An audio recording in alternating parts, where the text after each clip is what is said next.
Hello, Dallen Haws here from PlanYourFederalBenefits.com. Thank you for being here, listening to my podcast or on YouTube, wherever you are at. It is great to have you. This week is a great question and one that I, again, got through my website. So if you have any questions about your federal benefits, go over to my website at PlanYourFederalBenefits.com. Scroll down to the bottom of any of the pages. There's a spot that says, hey, have any questions about your benefits? Ask me. It sends an email to me personally, not to my team, to me personally, and I see it and I try to respond to as many of those as I possibly can.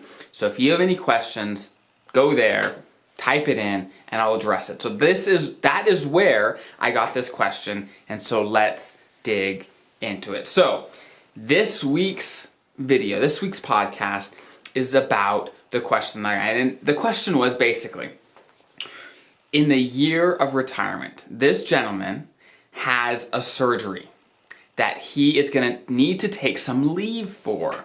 He's got plenty of sick leave, plenty of annual leave. His question though was, should I use my sick leave or my annual leave? I'm planning to retire by the end of the year, before the next year, so there's not going to be any issues for him of not being able to transfer over a certain amount of his annual leave, right? That's not an issue for him. So which one should he use, right? And so before we go to what makes sense for him, you have to understand what happens to both these types of leave in retirement. So if you're unfamiliar with this, any extra sick leave that you have when you retire, you get something for it. And you get a bonus, basically, to your credible years of service for your pension calculation, right? So if you're unfamiliar, your pension calculation is your high 3 salary times your years of credible service times your multiplier. So this one, your years of credible service, gets a little bump by how much sick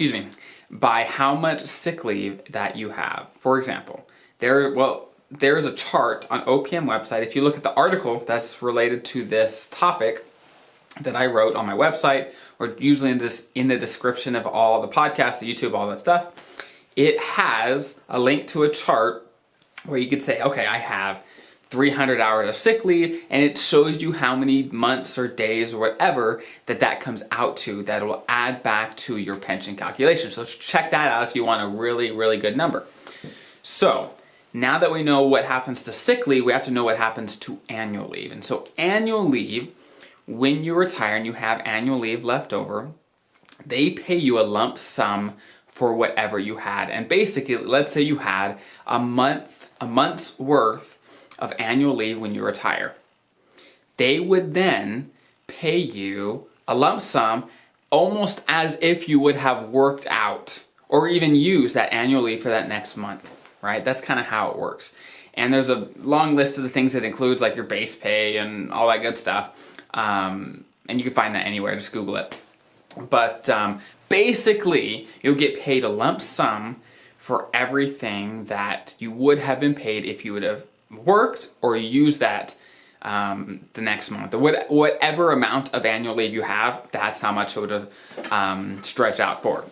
And even if, let's say, there would have been a big across-the-board wage increase for federal employees, it'll take into account that wage increase and put that into your lump sum. So it's a great option. So that being said, let's go through an example of a federal employee where I don't know the specifics of this federal employee that asked the question, but let's just make up some numbers about their pension, their credible service, all those things, and see what the numbers say. Right now that we know how they're both handled, what do the numbers say in a random situation? So I got my notebook here with an example. So let's say this person that's retiring at the end of the year, they have 160 hours of annual leave saved up and 160 hours of sick leave. I'm going to make this extremely simple just to keep the numbers super simple. So let's say they need 4 weeks, right? 4 weeks of time to take off for a surgery or something else. And they're trying to decide, should I use all of my sick leave or all of my annual leave? And what difference will it make? So let's say that they decide to use their sick leave so that they have annual leave saved up at the end of retirement, right? So what difference will that make? So if they use their sick leave, they're not going to get a bump to their pension, but they are going to get a lump sum payment at retirement. So let's assume that they had 4 weeks of annual leave saved up at retirement, and let's say they made $100,000 a year. Really rough numbers. So you divide 52 by 4, times that by 4. I'll say it again. Divide 4 by 52 times their salary, right? So 4 weeks divided by 52 weeks in a year times their salary. And in their case, they'd probably get a lump sum payment of about $7,700. So $7,700 at retirement. It's like, okay, pretty cool. But what if they use their annual leave and they keep their sick leave? What difference would it make? So as I said before, their sick leave is going to give a bump to their pension. So let's assume this federal retiree employee is going to have 20 years of credible service. He makes $100,000 a year. Let's say that's his high 3, and let's say his multiple is 1%. Really simple. Meaning his gross pension in retirement is going to be about $20,000 a year. But let's say he has an extra 160 hours of sick leave at retirement. Now, if you go look at the chart for OPM, that actually only comes out to 28 days, right? And one quick thing that's important to know is that when you retire, any extra days that you have are going to actually drop off of your pension calculation. For example, let's say your exact credible service amount is 20 years, 1 month, and 5 days. You'll get credit for the 20 years and 1 month, but the extra days are just going to fall off. So if you have 29 days, they're just going to fall off. But if you have a full month, then it'll get added to your pension, right? And so in this specific example, let's say he didn't use his sick leave. He has 28 days added onto his pension calculation. Well, that's just going to fall off. It's not going to make any difference, right? But to give us a fair chance in this example, let's say it added a month's worth of credible service to his pension calculation. What would that look like, right? So let's say it added, like I said, a full month to his calculation, right? That would make his pension about $83.33 higher every year. Rough numbers, right? These are simple numbers, rough numbers. So I ask you, would you rather take a lump sum payment at retirement of $7,700 or get an increase to your pension every single year for the rest of your life of $83.33, right? And most people are going to take the lump sum, right? Because how many years would it take you to earn that money back if you took the $83.30? It would take a lot of years, right? It really would.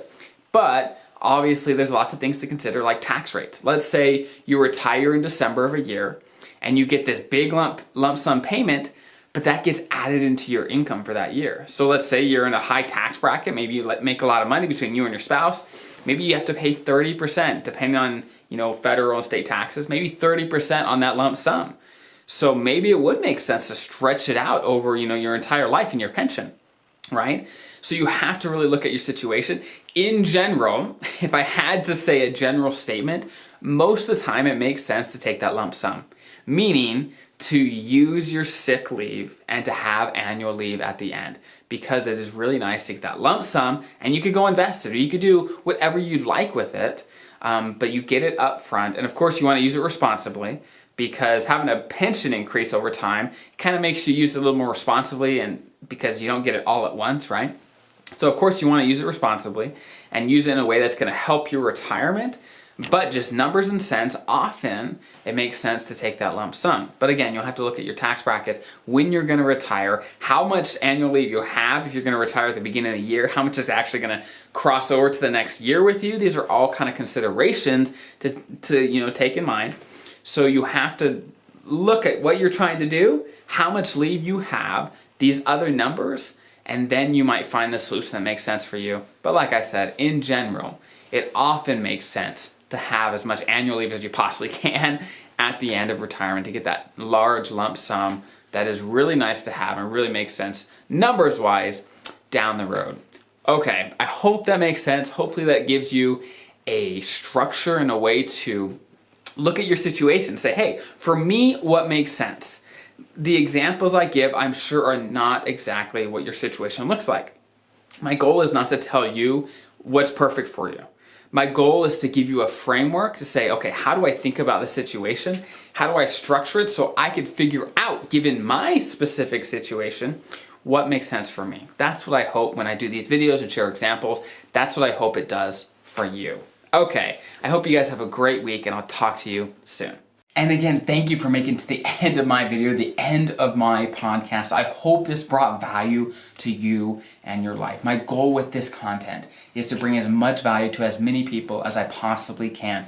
So please, if you can, if this brought value to you, please show your support, subscribe, hit the thumbs up, comment, give me feedback about what you want to hear about, what you want to learn about, and how you can get more value out of this, and so that I could do the very best I can to make this the best channel for my viewers, for my listeners, the very best I can. So again, thank you for being here and investing in yourself and in your future. And I will see you next week.